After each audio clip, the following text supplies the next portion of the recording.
Lusaw! Oh, lusaw talaga mga kababayan ang taga-NBI dito sa mga abogado ng 18 Marines mga kababayan at kay Atty. Topacio. At maging kay Mike Defensor mga kababayan na isa sa mga pinagsampina ng NBI mga kababayan.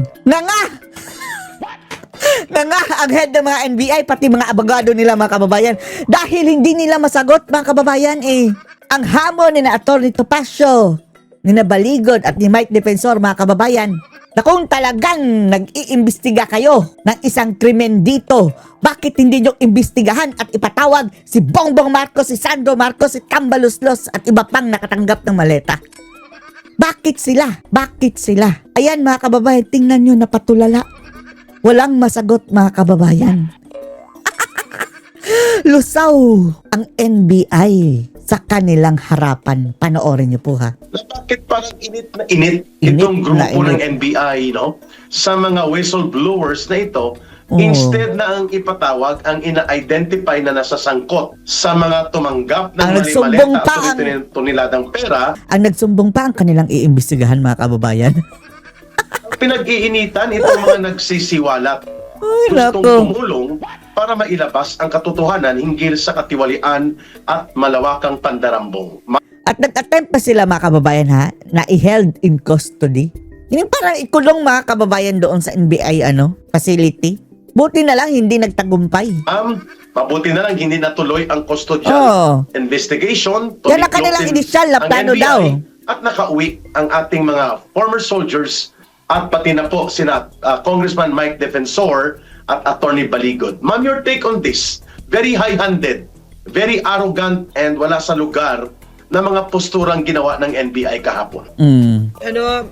There's a video that I just sent our team right now that I hope we can watch. It's about 4 minutes para makita nila eksakto kung ano nangyari. Kasi oo nga, viral yun. Parang sa akin doon. Grabe, supalpal ang NBI doon mga kababayan. Andun pa naman si Atty. Topacio at saka si Atty. Baligod na grabe. Ang tatapang talaga mga kababayan. Hindi makaporma mga abogado mga kababayan ng NBI. Part na you're calling us pero tatawagan nyo ba yung mga nakapangalan dyan sa dokumento? Yan! Supalpal mga kababayan. Tatawagin nyo ba si Sandro Marcos, si Martin Romualdez, si Bongbong Marcos na pinangalanan dyan. Tameme. Tapos hindi makasagot ng diretso. Tameme sila mga kababayan. Maayos, di ba? So nakikita natin, like we said, to just really simplify everything. This government has been utilized by Bongbong Marcos to protect him from the crimes he has committed against the people. They are there to cover up for him. They're not there to find out the truth because look at this, this the foolishness, the ridiculous thing that we saw yesterday na buti na lang may nagvi-video para nakita natin kung gaano ka what was the term? Parang, alam mo Eric, nahirapan kasi ako Nahirapan ako kasi nakakagalit yung mga nangyayari. So, if we can show that video, para alam ng mga kababayan natin kung ano yung pinag-uusapan natin, Sige, we will try to request ang ating technical team support. Mukhang inaayos nila, ma'am. And then anytime, ipi-play natin itong covered video clip doon sa loob ng NBI. Pero maganda yung habang inaayos pa mga kababayan na may play namin, maganda po yung naging pag-iit ng karapatan nila. Ng mga 18 former soldiers nang sinabi po na if you want to question them, sinabihan yung panel of lawyers ng NBI, ng investigators nila, sabi ni Atty. Topacio, you question us working for the working for the video clip to be played. So inaayos, ma'am. So instead na ilagay sila sa paisa-isang interrogation room, ang binanggit, ma'am, na dito na, sagutin na namin. At huwag na tayong magtago pa kasi limited lang naman ang inyong authority para magtanong, identification. Gusto nila i-isolate isa-isa mga kababayan. Ewan na natin kung pakatatakutin na naman kagaya ng Guteza. Personal circumstances, sasagutin na namin. Kung anong nilalaman ng aming affidavit, yan ay subject for scrutiny pagdating sa prosecutor o kaya sa ombudsman kung saan man isasampa ang kaso. Pero dahil wala pa namang kaso, ito ay preliminary subpoena on the part of the NBI, no need for some sort of a custodial investigation. Ma'am, nagpalabas ng statement ngayon habang inaayos pa yung video. Si Attorney Melvin Matibag, sabi niya, malinaw na may itinatago daw. itong Malinaw mga 18 na may new soldiers. itinatago. Oh, hindi pa naiimbestigahan mga kababayan, nagsabi ng malinaw na may itinatago. Ay nako. May pinagtatakpan sila ng May mga tao. pinagtatakpan. At mukhang sila ay nagamit lang. At hindi naman talaga nila alam ang kanilang mga pinagsasabi sa affidavit na ito. Kaya nag-alangan sila na magkaroon ng one-on-one interview. Gumagawa-gawa ng kwento ang mga ungas mga kababayang mga matibag.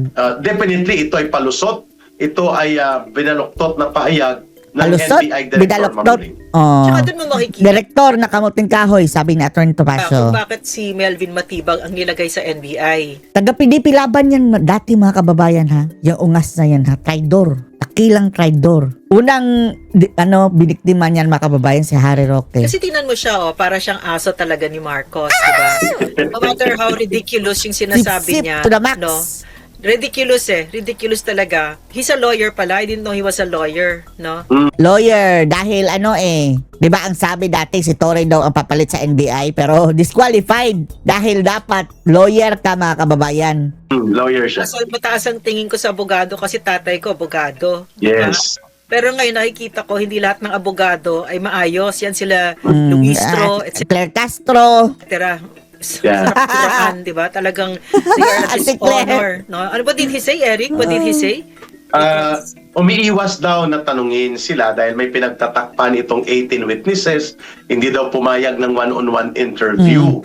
Kaya Tapos, ang pinagsasabi noon mga kababayan, hindi daw Marines yung ilan. Hindi lang daw dalawa ang hindi Marines, marami pa daw. Ayun, dinalhan ng dokumentos mga kababayan ni Atty. kaya Baligod. malinaw na iniiwasan nila ang verification na dapat ginawa sa NBI kung talagang totoo ang kanilang mga salaysay. So, hindi niya alam na bawal yon yung one by Yes. one without their lawyer. Isa lang naman yung lawyer nila, di ba? Tama. So, Mas maganda sana na yun na. Andun na sa harap mga kababayan, interviewin nila doon. Open to the public, hindi yung isa-isahin nila mga kababayan mag-scrutinize. ang sinasabi niya, he's really Tatakbutin. talking about himself. May pinagtatakpan ka. Umiiwas kayo sa tamang proseso. No? Iwas. Pinagtatakpan mo ang patron mo, no, si Bongbong Marcos, kasi kayo mga Ang bossing yan ni kababayan Matibag, si Marcos, siya ang nag-appoint unang-una and then nagre-report sila under the office of the president. nanakaw kayo. No, dadating ang araw mo, Melvin Matibag. Mark my words. Matitibag Talagang ka. yung ginagawa mo will really bite back at talagang nakakagalit kasi itong mga ito no. So nakakagalit no. So to hear kasi Eric no, nung nagtrabaho ako kay PRRD kasi man of the law. Man Kasi alam of the niya law. Ngayon nakuha ko na kung bakit talaga malalim ang respeto ko kay PRRD. Ang galing niya humawak ng kapangyarihan. Hindi ginamit Hindi abusado. para abusuhin ang batas, kundi para isulong ang batas. Kasi Sulong ang ang batas batas. na yan ang proteksyon ng ordinaryong mamamayan dyan sa mga abusado katulad ni Melvin Matibag at ni Bongbong Marcos. Bangag! Sa isang abusadong gobyerno, yan ang konstitusyon, yan ang proteksyon natin. Yan. Ma'am, Eric, yan I think the video is about ready to be played. Mga kababayan, tunghayan po natin itong isa sa mga video clips at dito magmumula po ang aming mga paglilinaw at mga komentaryo ni Ma'am Lorraine. Yung sa Naganap ito NBI. kahapon. Oh, interesting yan mga kababayan. Stated in the deputization, sir. You're welcome. You're welcome. Ito, sir. Credibility verification related individuals. Yun po who executed the joint application. Kasi, sir, you filed a complaint to the Ombudsman. The Ombudsman deputized us to conduct background and Ayan ang ombudsman pa nag-deputize sa kanila mga kababayan para hindi agad umusad. Kagaya lang din yan sa ICI mga kababayan. Na sana diretso sa ombudsman gumawa si Marcos sa NBI sa ICI para hindi agad lumayo mga kababayan. Tatagal. Ano magagawa nitong NBI? Ng kanilang findings mga kababayan, pupunta rin sa ombudsman. Ability verification for their procedures. But now I'm lawyer here. I just want to know. That will be revealed. Execute the affidavit. It's part of the affidavit. We're just wondering how it is. Sige mo. Definitely there should be just There is basis, it will be revealed later. No? As of right now, as you can see, we're being, this is a semi-public forum, so we don't want to disclose that here. But it will be disclosed during the interview, which she Mabuti na lang no, naka-video talaga dito no. Makita ng mga tao talaga eh. Gaano itong laro ng mga NBI mga kababayan. you are welcome to register. showing is it okay to disclose we see the But, oh no, not here. Not here. Not here. kasi other witnesses may be something I just want to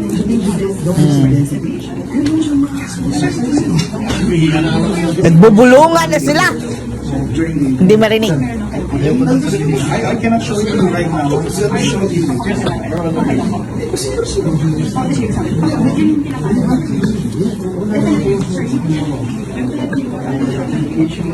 Okay, good.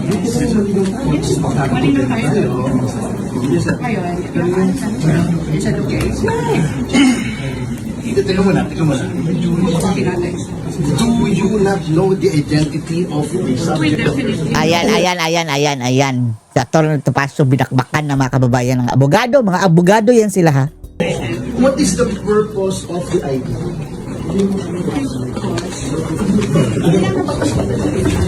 No, hindi na napag-usapan yun ni Atty. Baligod. Oo, ikaw, sabi ko, Atty. Raimundo, meron ba kayong duda that this person in front of you is Secretary Mike Defensor? Wala po. Wala po. Oh, yun Already naman pala eh. established that. Oh, tapos. So, can we leave now? Yes, sir. Oh, thank you. Thank you, sir. But sir, I just want to make it clear, no? Oh, sinabi na sila mga kababayan ha papunta dyan para tanungin lang ang kanilang pangalan. Sinabi na nila mga pangalan nila eh. O tapos, I just want to respond to the allegation earlier that we're investigating a non-crime. That's not true po. As bakit? Mayroon bang kaso na isinampa sa mga 18 Marines laban sa kanila? Ang NBI mga kababayan, mag-iimbestiga lang yan ng krimen. Ngayon mga kababayan, walang kasong na isinampa laban dito. as you can see in the joint affidavit of the quote-unquote 18 Marines, may Hindi 18 Marines, quote-unquote ka pa. 16 nga lang eh. allegations po of graft and corrupt practices, bribery, and other crimes. So, hindi po non-crime ito. May crime O bakit sila ang iniimbestigahan mo? po tayo iniimbestigahan. Okay, sagutin mo ko ngayon. Sagutin mo ko ngayon. Ah. Ipapatawag mo ba yung mga binanggit nila? Oh. O hindi? O hindi? Tell me now. Para tapos tayo. So alam natin kung non-crime o crime ito. Tell me, yes or no? Patatawagin mo ba yung mga binanggit nila? Oh, ala! Let me speak. So, we will have this Yes or interview no? now. Yes or no? No, yes. Ay, di makasagot! No. This is not a court. You can't do that, sir. Ha? Oh, so hindi nyo patatawag. Hindi Let kasi me finish. sinabi niya Let me non-crime. finish, sir. Sinabi niya non-crime. Sinabi mo hindi non-crime. So if you're investigating a crime, ang tinuturo ng mga 18 ay maaring, hindi ko sinasabing guilty, maaring gumawa ng krimen, ipatatawag mo ba? Just tell me, then dumaldag ka na ng dumaldag hanggang gusto mo. Sagutin mo lang ako o hindi. Grabe! I- Grabe ito, Pasyo! Okay. Okay. Wala, surrender! Surrender ang mataba, mga So we kababayan. will have investigation. If the evidence points to them, if there's sufficient evidence, then we will do so. Ipapatawag din po namin. Kaya nga nyo, tingnan nyo nga yung mga litrato, affidavit. Ipatawag nyo dyan. Kung gusto na talaga ng fair investigation, iharap ninyo. No, Attorney May Raimundo, proseso po. May I was the one who mentioned that. If you want to establish the identities of the Marines, including myself and my wife, Attorney Levy already stated the IDs were given downstairs and you can verify and the serial numbers are with him. Oo, nagbigay na ng identity. Yan lang ang importante. What I'm saying is, if the identities is the one that you want to establish, then that's it. That's why I'm saying it's a non-crime. Now, if it's a crime investigation, then you should call on those they pointed to. Kasi establish yun na yung identity eh. Oo. Yun lang ang gusto nyo establish eh. So once you have established your identities, yung tinuro lang, now it becomes a crime. Sir, But if kung sila lang imbestigahan ninyo, Oh. then it's a bias crime investigation of the people complaining. Sir, hindi po sila iniimbestigahan. They are Pinasampinan nyo nga. witnesses. They are Exactly. witnesses. So that's why when I said you establish their identity, then it's downstairs. The serial numbers are with Attorney Baligon. Once it's established, you call the others. The 40 names, including the affidavit, including Sandro Marcos, Yes. and Bongbong Marcos, and Yes. Yusek Jojo Cadiz of the OJ. Yes. Yan, mga critical yan. Kung sasabihin nyo yung ipapatawag nyo, 100%, I agree with you. Tulong-tulong tayo. Yeah, ba? Hindi makasagot, oh. Ah! Sige po, okay na tayo.